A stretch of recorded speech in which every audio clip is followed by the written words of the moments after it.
මම ලෝකේ දිනුවා කියලා අම්මටත් අද සතුට හිතෙනවා ඇති කියලා මම හිතනවා. මගේ අම්මා රෝග අතුරුවත් ඇය පූර්ණ ජීවිතයක් දුන්නා. ඒ ජීවිත ආభాසයෙන් මම ලෝකේ දිනුවා කියලා අම්මටත් අද සතුට හිතෙනවා ඇති කියලා මම හිතනවා. ඕනෑම මිනිහෙකුට මේ සමාජය ඇතුලේ ලොකු කාර්යභාරයක් කරන්න පුළුවන්. ඒක ප්‍රායෝගිකයි. මන් දුප්පත් පැලක යාචක පවුලක අනුර කුමාර දිසානායක ජනාධිපතිතුමා දුප්පත් පැලක යාචක නුනත් මම ලෝකෙ වටේම ගියා. ජනාධිපතිතුමා මේ ශ්‍රී ලංකා ප්‍රජාතාන්ත්‍රික සමාජවාදී ජනරටේ ජනාධිපතිතුමා උත්සාහය නම් මේ ලංකාව ලස්සන පින්වන්ත මතු මානව පරම්පරාවකට දුකක් නොවන සමාජයක් නිර්මාණය කරලා තියෙන එක.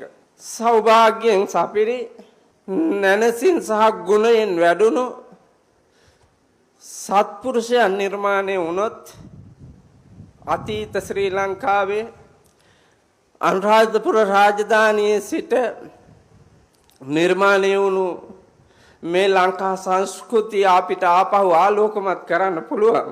මේ පහළ මළුවට ගිහිල්ලා ආපහු බැලුවොත් ජනාධිපතිතුමනි මං රාජමහා විහාරයක් හදපු රජෙක් වගේ මට දැනෙනවා. අනුබුදු මිනිසුන් මහරහතන් වහන්සේ කර්මාන්තයන් 64ක් 18 කට්ටුවක මිනිස්සු ගෙනල්ලා නිර්මාණය කළා. ඒ නිර්මිත ශ්‍රී ලංකාවේ කන්ද නැහැ කියනවා නම් අඳින්න නැහැ කියනවා නම් ජීවත් වෙන්න විදිහක් නැහැ කියනවා නම් ඒක පාපයක්. ඒකේ යැලෙන්නේ නැතුව මේක ගොඩනගන්න මාන්සි ගන්න. ගොඩනගන්න හදනකොට ඒකට දිරිය දෙන්න. උදව් කරන්න. කඩා කප්පල් කරන්න.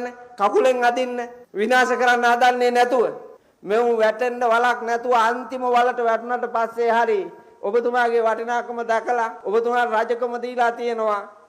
ඒ රජකම බාරගත්තා සේම රාජකීයත්වයේ ඒ කටයුතු ටිකත් මනාව සිද්ධ කළා මේ ලංකාවට ලස්සන ශ්‍රී ලංකාවක ස්වයංපෝෂිත මිනිස්සු සන්තෝෂයෙන් ජීවත් වෙන මිනිස්සු මතු පරම්පරාවට කාටවත් අතපාන්නේ නැති මිනිස්සු జాතියක් කරන්න පුළුවන් නම් හොඳයි.